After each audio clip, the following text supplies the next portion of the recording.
Host, Jane Velez Mitchell. Hello, and I am so honored to have with me Alex Cragen from Mercy for Animals. We're talking about a very difficult subject. We're talking about the hideous things happening to pigs around the United States. And we don't want to give you nightmares, but by the same token, I think we have to show you some of it, just some of it, because otherwise people say, well, it's not really happening. It's not that bad.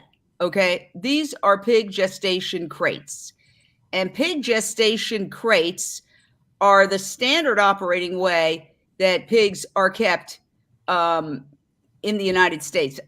They've been outlawed in parts of Europe. We're going to get more information on that from Alex. But I mean, look at this. Look at this. Pigs are smarter than dogs. If you did this to a dog, and I have two dogs who get very aggro if I don't walk them a really nice couple of walks every day. Pigs are smarter than dogs. They are kept in crates the size of their bodies, just slightly larger than the size of their bodies, unable to turn around or even scratch themselves. Now, if this upsets you, don't eat pigs or animals in general. But Americans are eating 66.18 pounds of pork per year per capita. These animals are clearly stressed out. It is, in my opinion, torture. And I invite anybody who represents the pig industry on at any time to debate that. Obviously, keeping animals like this. And we're going to show you video in a second. But first, I want to go straight out to Alex Cragen of Mercy for Animals. Tell us about this investigation and why it is so important right now, particularly. Yeah, so this investigation happened in the fall of 2022 in Nebraska, and it was over the course of a number of months, recording and documenting the abuse and the atrocities that are happening here. What's unfortunate, and it is fairly standard practice. This would be considered industry practices with regards to the treatment of pigs. Not having the ability to freely move. It's often described as living in essentially an airplane seat for your entirety of your life.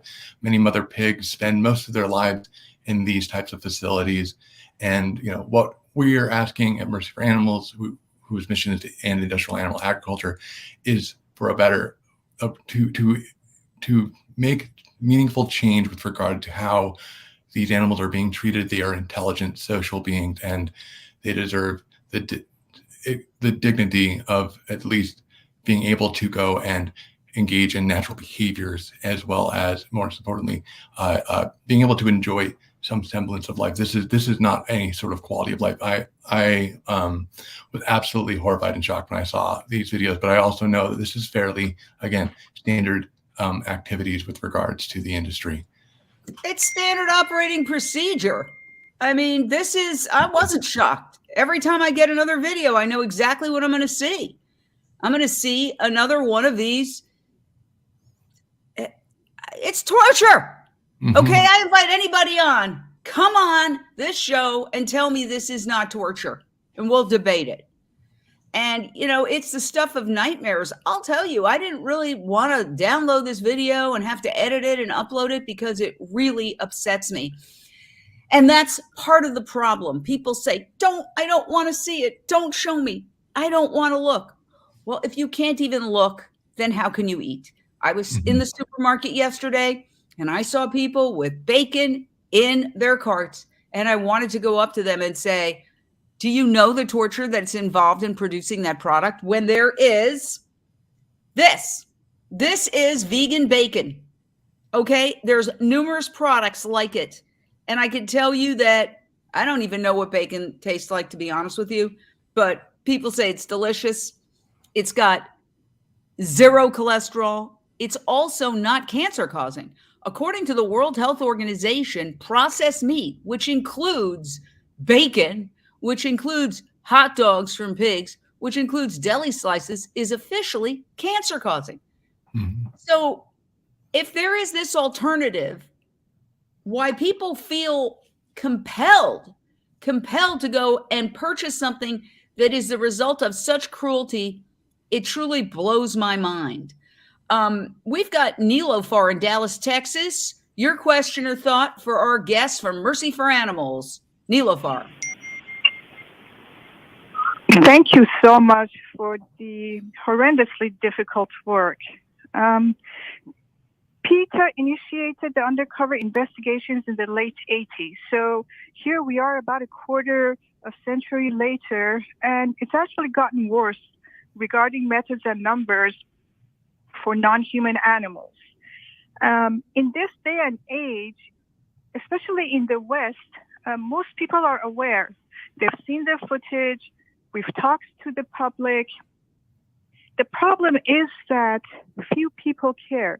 The reason is that their palate pleasure trumps ethics, and they don't see this torture occurring in front of them.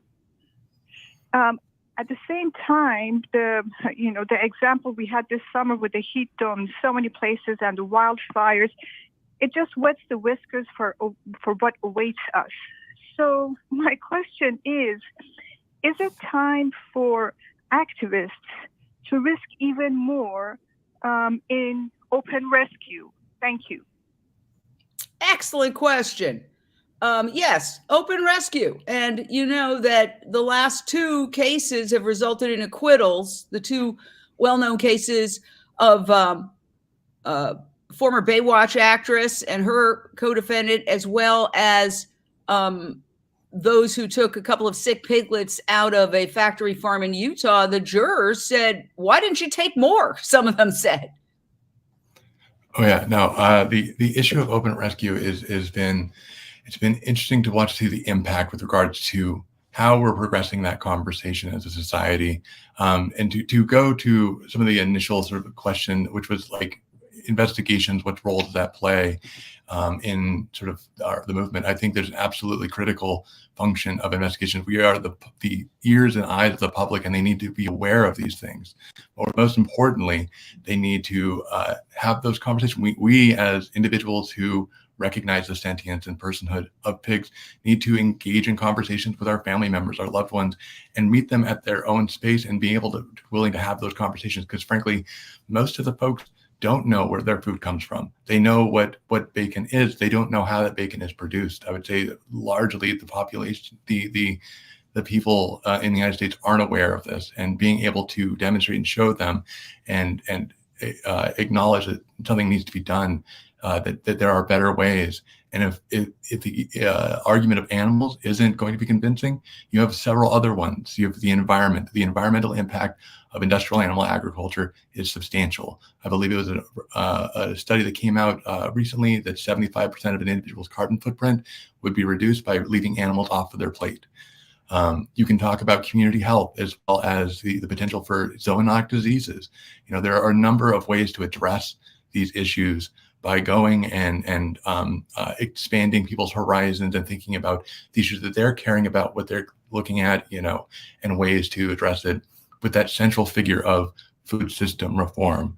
We need. Yeah, and I want to jump in to just co-sign what you said. The New York Times did an article on this, Save the Planet, Put Down That Hamburger. Researchers examined the diets of 55,500 people and found that vegans are responsible for 75% less in greenhouse gases than meat eaters.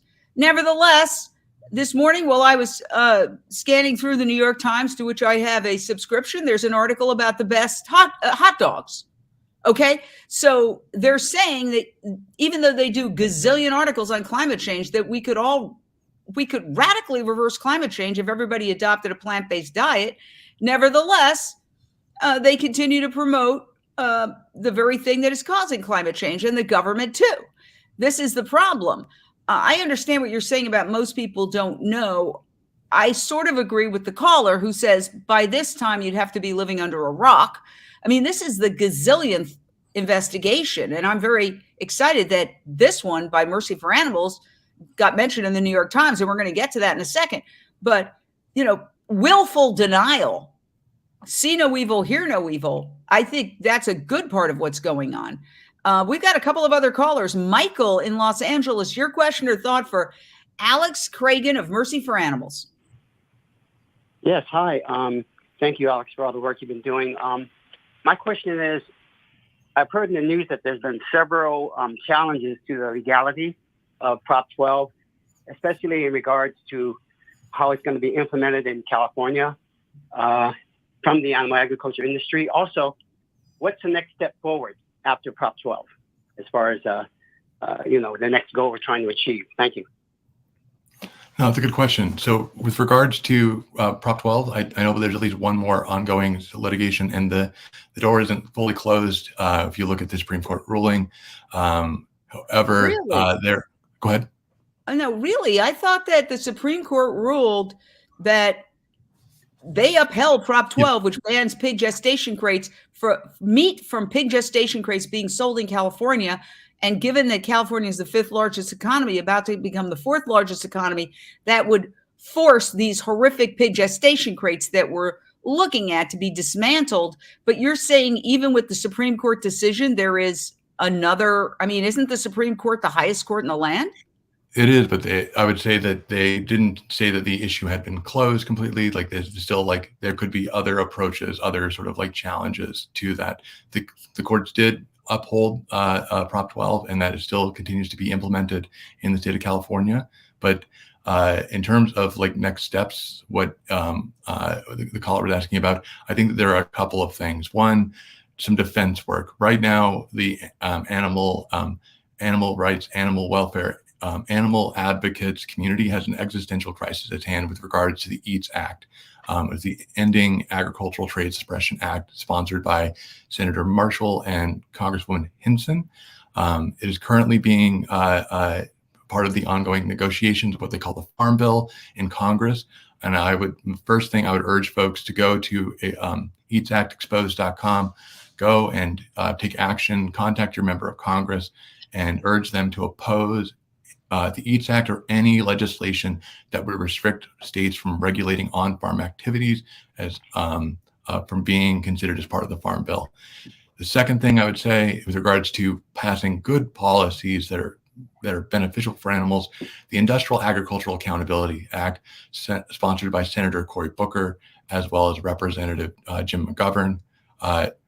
Going and contacting them, you can go to mercyforanimals.com/IAA to take action there. And additionally, let your friends, your family know, spread the word that the Farm Bill is being actively talked about. Right now, Congress is in session, but come this fall, we're going to see a lot more action there. And members of Congress need to be aware about your opposition and hear your voice on this issue. I'm keeping this up because we want to really stress this. mercyforanimals.org. You just go to that, mercyforanimals.org, and click Take Action. mercyforanimals.org, click Take Action. You can send a letter to your 2 U.S. senators and your member of Congress with one click. You literally fill it out, and it autofills a lot of the time. And I've done it, and several people who've called have already done it. But if you do one thing, do that. Go to mercyforanimals.org, click Take Action, and fill out this form. You can see urgent action needed. You just put your name in, a couple of basics, and boom, it sends it to 2 U.S. senators and your member of Congress. So that is super, super important. We've got another caller, Annie from Sherman Oaks. Your question or thought for Alex Cragen. Hi, Alex. Thank you so much for the investigation. Incredible. Thank you, Jane, for the show. The article that touched LA Times, and unfortunately, of course, they turn around and talk about hot dogs. How can we amplify that and have other vendors, other newspapers multiply in talking about the seriousness of the horrors that's happening with these animals? And the effect, if nothing else, to touch the hearts of those who care only about their health and the environment, to talk about that. How can we amplify it stronger? Aside from Jane, of course, everybody needs to be on Unchained TV, the free app, of course. But how else can we do it? Because this is heavy load for all of us to see the horrors. And I don't know how you do it. It's just beyond words to describe. Thank you so much. So how can we really amplify these horrors? Thank you so much, Andy. And I want to clarify, I think she meant the New York Times, which wrote this very powerful op-ed by Nicholas Kristof, who has been one of the opinion writers who has written the most about factory farming among them. And it's called The Truth About Your Bacon. And what he said was, among many other things, he said he had a background in pig raising as a human being, but he doesn't do that anymore. And he said now nearly all pigs are raised on huge factory farms and treated with what seems like to me particular cruelty, as reflected in secret videos taken by undercover investigators just released by two animal rights groups. Mercy for Animals is one of them. Animal Outlook is the other. So that was a real coup. I often say people have to either get arrested or get naked to end up in the newspapers. But doing undercover investigations, they should be covered more. I mean, the fact that you made the New York Times, kudos to you. Kudos. It's so hard. But it should be on the front page of every newspaper. It should be the lead story in every major news media organization. But as I learned with more than 30 years in mainstream media, the advertisers rule. The advertisers, fast food and pharmaceuticals. Take it away, Alex. Yeah, no, I think that there are a couple things to answer their question on how to get more coverage. One, organize. If you are not involved in a community organization that's focused on issues around animals, find one, get involved. If there isn't one that doesn't exist, think about starting one. If that's not possible, you can also come and volunteer at Mercy for Animals. Mercy for Animals. We have a volunteer team to engage that way. Additionally, getting yourself involved in intersectional issues like folks in the environmental movement. There's surprisingly so few of those organizations advocating on these issues. That number has grown over the last few years, but more needs to happen and more need to be more stronger about the message about the role that industrial animal agriculture has on the environment. Number two, I would say that going and writing a letter to your editor talking about this, saying like, listen, this is something that's happening. This is going on here in the United States, and there needs to be more coverage of these issues. Writing a letter to your editor is a great way to do that.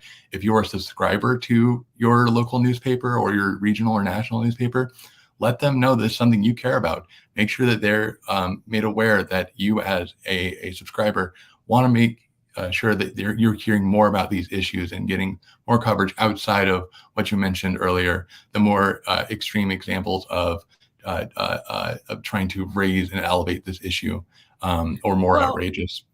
Let me say, I looked at the article that mentioned MFA's investigation, Mercy for Animals investigation, and people were horrified. They were like, I could only read half of this article. It's so upsetting.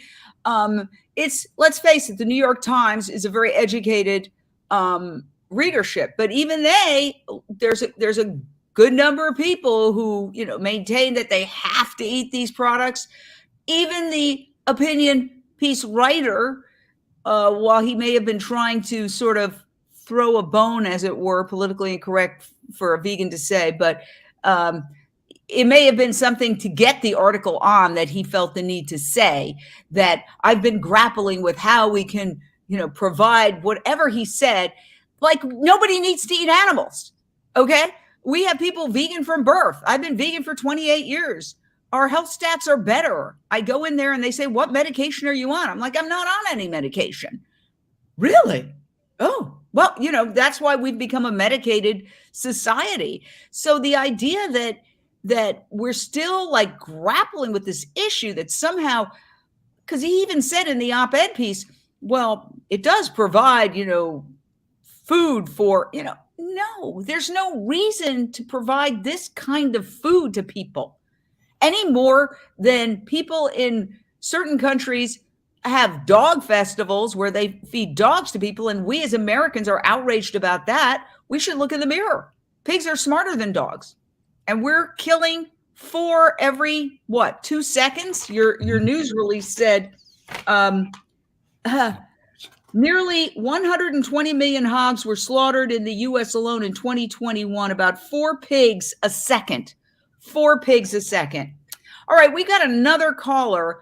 I would like to jump to Sean in Arizona. Your question or thought, Sean?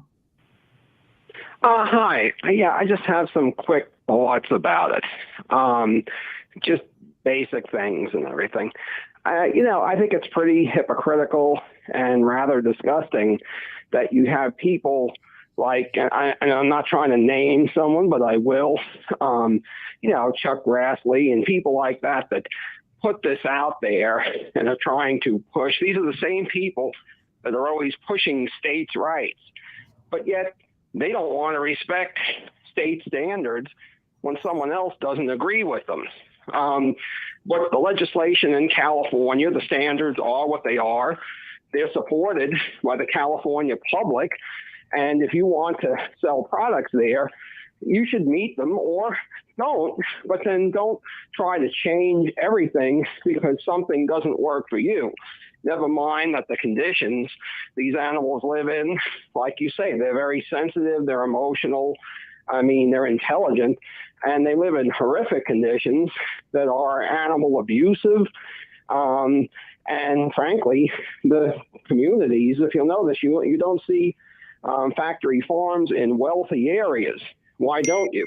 Well, one of the reasons is no wealthy people would put up with that being around because the conditions that the animals live in and what they do, even the standards of getting rid of their waste and everything, that's something that there's just no, even Prop 12 is good, but it's a small step in the right direction. But it's totally inadequate overall. And I just want to say that I'm a pig rescuer as well. Now, I don't have any of the larger pigs. It's mostly the minis and the potbellies. But if our state officials and representatives want to do something productive, they should be cutting down on breeding among those types of animals, as well as, dogs and cats. You have pigs now, just like with dogs and cats, being euthanized in shelters all the time, but they don't do anything about that. But the minute money comes calling for them, they're right there to push something that would be incredibly regressive and cruel on animals. And I want to say we appreciate all your incredible observations. You just hit the nail on the head, and you're talking about some of the people who are supporting this infamous EATS Act that we have to really stop. We've got other callers lining up. So thank you, sir, for your call. Really appreciate it. Simone. Thank you for giving me the time. All right. Simone Reyes in Los Angeles, your question or thought? Yes. It's hard to tell people that don't know pigs only as food what we as rescuers, Sean mentioned it as well.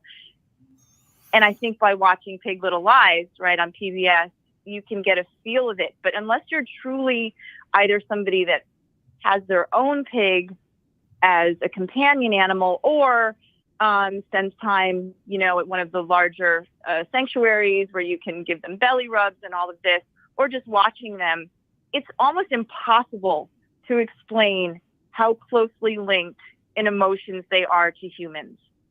We saw a pig named Penny, who also lives with Cindy, who's featured on Pig Little Lies, sobbing. She was very near death. She had completely given up. And we didn't really know what we were hearing. It was beyond comprehension. And we asked other people who knew a lot more about pigs than we did. And they said they do. They literally sobbed. Then I just the other night had a call with Cindy to talk about kind of an update on our pig family from Pig Little Lies. And what she was telling me, again, people need to understand the complex and loving relationships that these pigs have when you are able to meet them outside of, the food industry. She said the father, Dante, who's featured in the show, that he's kind of like a stereotypical father, and the family is from the 50s. He had been separated from the family, but when he got back together, he assumed the role of father, protector, and he's the one that lays in front of the door where they're sleeping to make sure that no predators, come in. He's the one that keeps an eye on any strangers that might come near them. And even for Cindy, who helped birth his children, right? Because he had his pregnant wife, as we call her, Beatrice. When the children get too close to Cindy, he comes over, he bites them all on the butt and is like, okay, enough of that. He's completely taken over the role of father and protector. And it's even for me, who, puts animals on a higher level than humans, is constantly shocked at how incredibly emotional and smart pigs are. And if we can just get this, out there to the public, I think the PBS show is incredible for doing that, then I think everybody will sign the documentation and everybody will be up in arms, but they have to see them as individuals. And so I'm really grateful that I was a part of Pig Little Lies, that we could bring a tiny little look into how emotional and smart and amazing pigs are. And I just want to say, please, everybody, sign the documentation, speak to your legislators. It's insane what people are allowed to get away with in 2023. It's insane. Thank you so much, Simone. That's absolutely. And I have to say that Pig Little Lies is an original production by Unchained TV, which is our nonprofit, the world's only plant-based free streaming network. And it's you can watch it on Unchained TV, which you can download on your phone. And you can also watch it on PBS now. So we're now on public television stations around the country and also on the PBS app. So I urge everybody to please download the app, which you can do. There it is right there. Our app, you just put in Unchained TV, one word, and boom, it's on your phone. It's on your computer for free at unchainedtv.com. It's also on all Samsung TVs, and it's also on any TV if you use an Amazon Fire Stick, an Apple TV device, or a Roku device. So thank you so much. Yes, I got to know pigs doing that show. I was part of that show as well, not only a co-executive producer, but they're so smart and they're so emotional. And then to think that we allow this, and that I hate to say it, but our administration sided with the people who were fighting Prop 12. And for those who don't know Prop 12, okay, essentially bans those kinds of pig gestation crates, meat from those kinds of animals being sold in California, which is such a huge market that it would have the effect of, hypothetically anyway, since there's very little prosecution of offenders, if any prosecution of offenders, hypothetically, it would eliminate pig gestation crates if they follow up by prosecuting those who are not doing it. And so, it's really, really horrifying that this is standard operating procedure. And I understand in Europe, they've eliminated this to a large degree. Not to say that, you can eat pork from Europe and feel good about it.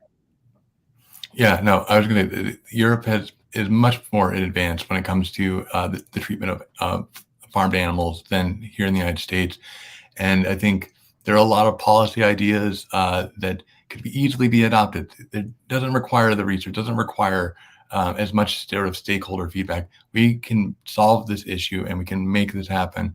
And what is required of us, what's been on us, is just to go and spread the word and educate folks. Go and have those difficult conversations with that the uncle that's all about the butt bacon. No, try and meet them at their level. Try and tease out that conversation. Talk about the intelligence of animals, but also the obligation that we have with regards to treating them with kindness. We recognize and see that they experience pleasure, pain, preference. They have emotions. They have social bonds. They deserve better. And I would leave folks with two things. One, again, eatsactexposed.com. Make sure you go and sign on and encourage a member of Congress to oppose that and support the Industrial Agricultural Accountability Act that has a lot of provisions in it related to improving those conditions. And yes, and here is the link if you want to copy it down. It's act.mercyforanimals.org/eat-act. if that is something, you can copy it. It's in the comment section. But if you don't want to do that, you can literally just go to Mercy for Animals, okay? And you click on Take Action, and it comes right up. So to oppose the EATS Act really poses an existential threat to all animal protections that have been enacted. But I say that we don't want to act like those protections are that effective, because they're almost never enforced. In fact, Prop 2 passed in California and was put into a law in 2015, and there has never been one single enforcement action taken against any violation. And that bans battery cages for chickens. And so what, you're telling me that suddenly everybody's complying perfectly? No, their organizations have shown that there are violations, and the prosecutors refuse to prosecute it. That's another big problem. We're going to take a short break here on Voice America Radio, but we're staying live on the Unchained TV app. We're staying live on all our socials, which include YouTube and Facebook and Twitter and LinkedIn as well. So stay right there. We're continuing our conversation, and you can certainly call in and give your thought or comment. So we're going to continue talking while we go through this break. What is your understanding of the status of Prop 12? Yeah, so right now they've got, with regards to implementation, those are some ongoing things. I believe last I checked, there was a more recent additional sort of delay with regards to implementation, but I would need to double check on that. But as of now, since the Supreme Court, it has been upheld, and but the question with regards to future cases, as far as my understanding, looking at the briefs, it's still an open sort of like scenario here. There might be future challenges, but again, the sort of, go ahead. It hasn't been implemented yet. Mm-hmm. So they're still selling pork, pig meat, I don't even like to use the word pork, from animals raised in pig gestation crates, because it hasn't been implemented. And I believe that there is a cutoff date there, but I will need to go and double check here what that exact date is for that cutoff for in-state sales of pork products from animals that were in gestation crates. Oh, okay. Well, this is good information, and the devil's in the details, as they say. So I appreciate it. And, this is a very complicated subject, and it's very easy to say, oh, this, that, and the other. But when you look at these ginormous rulings and all of the nuances, there's loopholes, there's delays, there's legal challenges, and, there's a great suspicion that the whole EATS Act is in response to the passage of Prop 12. Since the Supreme Court upheld Prop 12, which bans pig gestation crates, then we're going to try another way. We're going to wipe out all protections for animals, farmed animals everywhere, basically, so that we're doing an end run around what the people of California said. Okay, we're coming back to Voice America Radio, and we're going to continue with our conversation. You are listening to Unchained TV. To reach the show today, call in to 1-866-472-5788. That's 1-866-472-5788. You may also send an email in to jane@unchainedtv.com. Now, back to the show. All right, we are here talking to Alex Cragen of Mercy for Animals. Mercy for Animals is issuing a call to action. If you do one thing, Mercy for Animals would like you to click this link. You can copy it off the comment section if you're watching on socials, or you can jot it down and fill it out. It takes just a couple of seconds to say to your U.S. senators and your member of Congress, no, we do not want the EATS Act to pass, which is an act that would essentially wipe out a lot of on-paper protections for animals, with the caveat of how often are these on-paper protections for animals enforced? Some would say hardly never.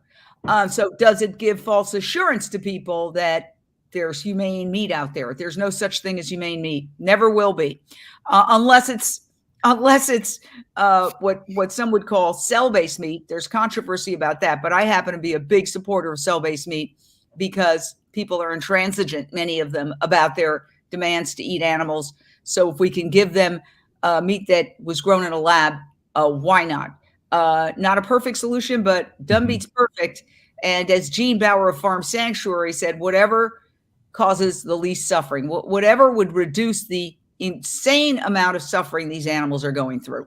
So we've got Kim in Santa Monica calling in for Alex Cragen of Mercy for Animals. Kim, your question or thought? And as Gene Bauer of Farm Sanctuary said, whatever. Uh-oh, you got to turn off your phone, your audio. Go ahead, Kim. Kim, you there? All right. Kim, we're going to have to get back to you. So let me ask you this question. Can you break down the EATS Act and tell us what is so terrifying about it? Yeah, no, absolutely. So this is definitely in response to the recent Supreme Court ruling, NPPC versus Ross. And it does two things. One, it eliminates the state's authorities and localities to regulate what they refer to as pre-harvest agricultural activities. So anything that is on farm, it removes that authority from states moving forward. The second thing it does is it establishes a mechanism in which individual actors, organizations can challenge state laws and that would conflict with the issues with regards to interstate commerce. If they believe that it would inhibit their ability to engage in interstate commerce, they can challenge that law. It would then put in an injunction, and then it would have to be discussed and deliberated by the courts. So it not only does it remove that authority into the future, it provides a mechanism for organizations to remove state laws, to nullify state laws that have been passed. For example, most recently in New Jersey, we saw the signature of a gestation crate ban by the governor earlier this last month. Yes, and I just want to show just a little bit of some of the worst, because, I only showed you just a little bit. There's much worse, but I'm going to just show you 34 seconds of somewhat worse, just in case you're thinking, oh, it's not so bad. No, this is from the Mercy for Animals investigation inside a pig factory farm. And this is not unusual. I have seen other investigations where it's similar. Dead animals right next to the living, cannibalism. I mean, it's obscene. I'm embarrassed to be a member of the human race. Look at that shaking animal at the bottom. Look at that shaking pig. It makes me embarrassed to be a member of the human race. I'll say it officially. I mean, how can we say this is okay? How could our administration side with those who want to see this continue? This is moral bankruptcy, and it's a bipartisan problem, although my understanding is that as far as the EATS Act, it seems like everybody cited in your news release is Republican.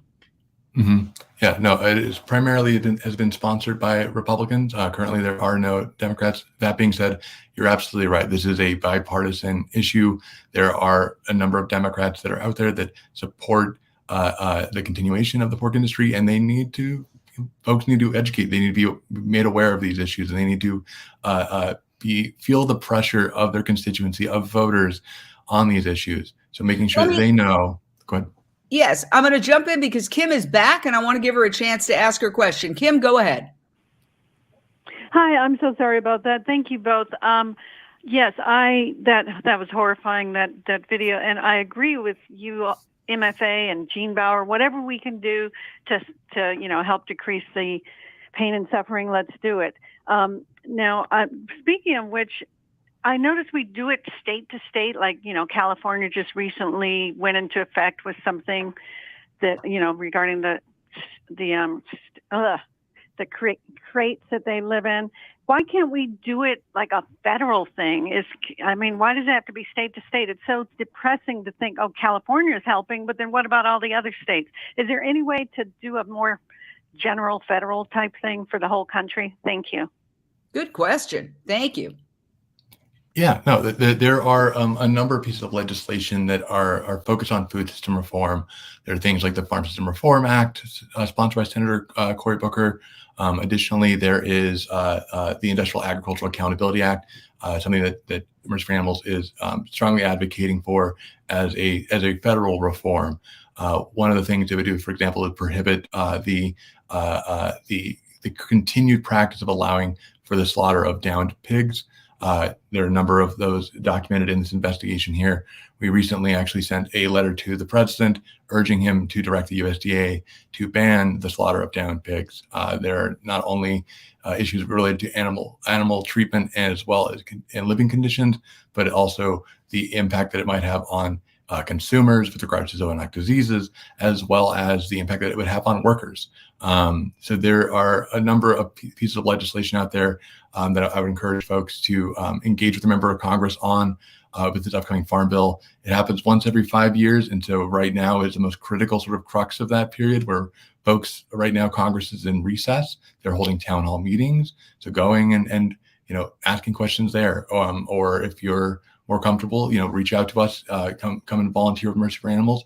We do training and provide folks with the resources to meet with members of Congress if you feel comfortable doing that.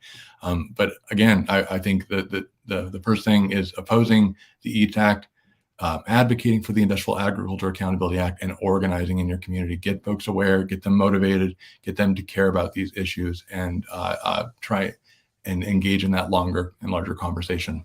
Well, getting involved in a lot of these campaigns over time, I've seen that a campaign that you have, where there's a link and you can just send it right like that. If you click on this link, if you copy it and click on it, or if you go to the Mercy for Animals homepage, mercyforanimals.org, it's right there. You just click take action. And in 1 second, I did it in 5 seconds. You auto sign letters to your 2 U.S. senators and your member of Congress very quickly.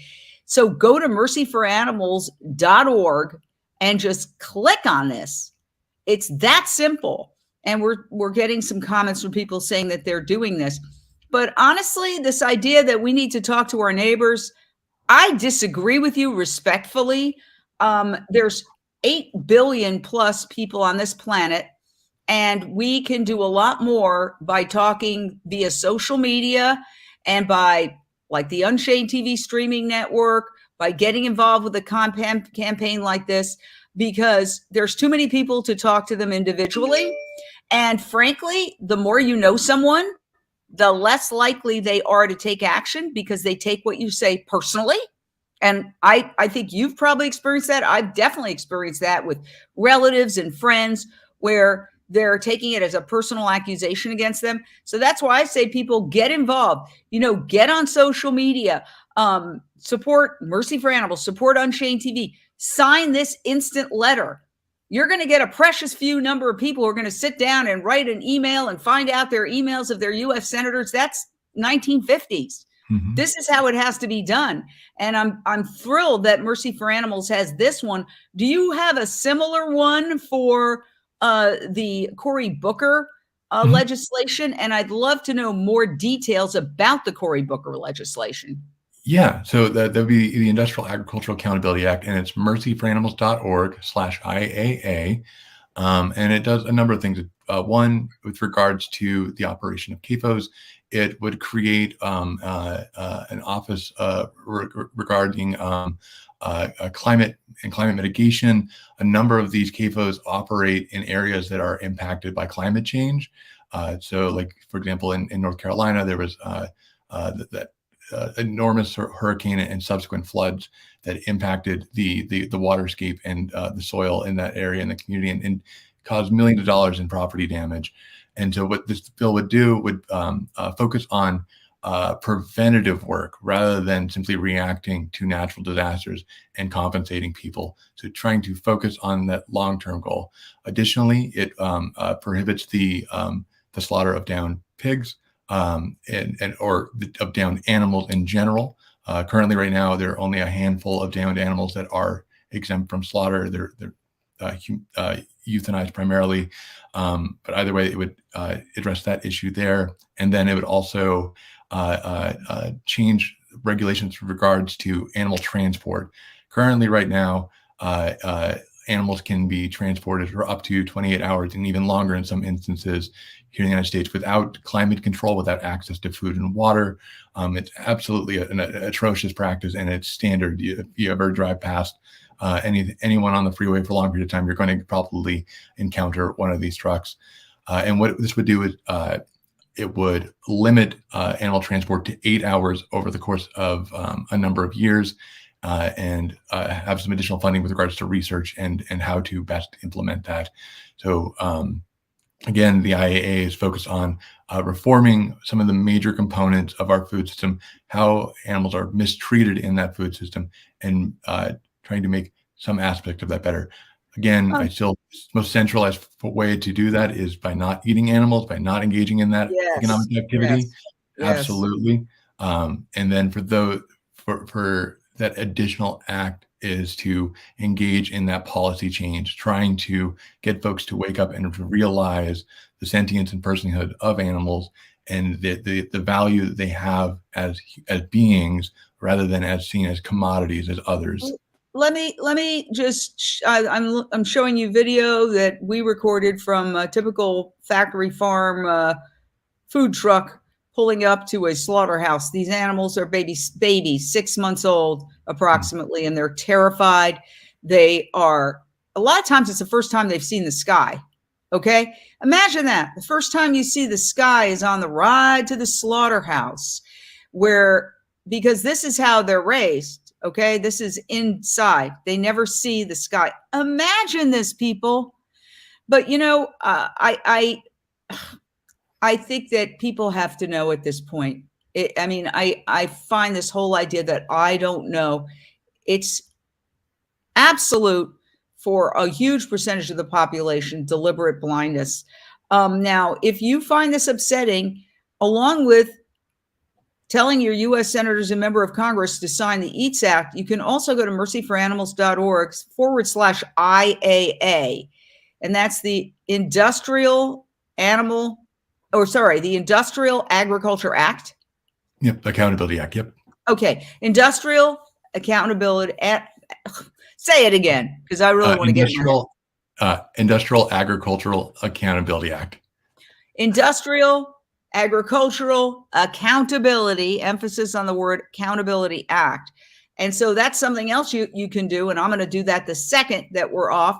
And let me ask you, we only have a couple of minutes here.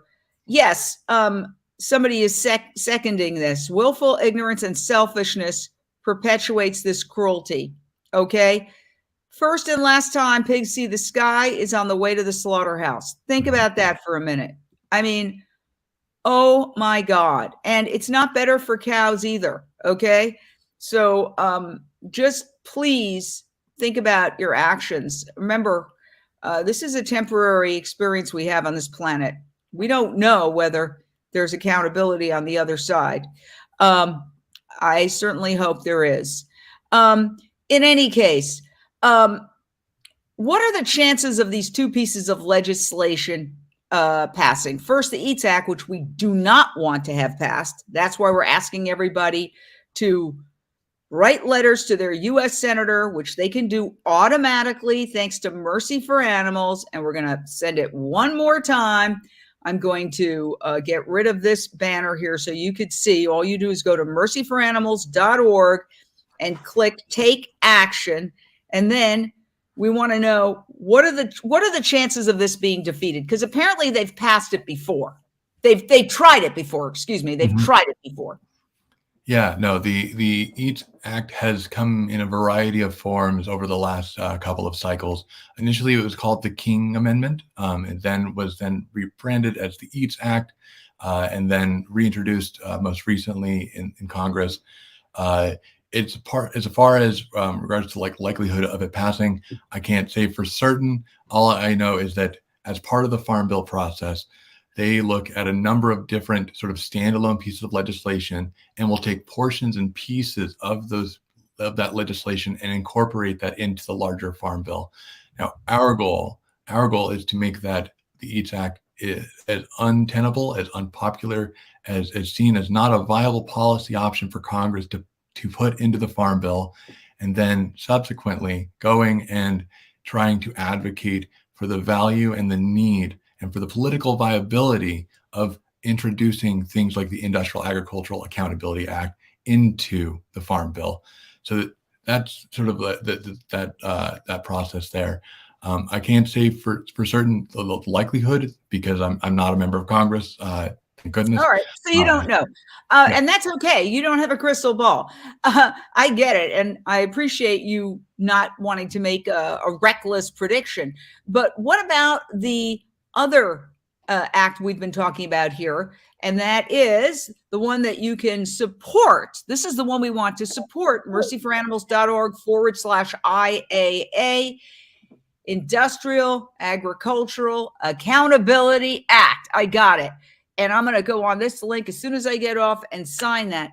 What are the chances of that passing? And that's the one proposed by New Jersey Senator Cory Booker.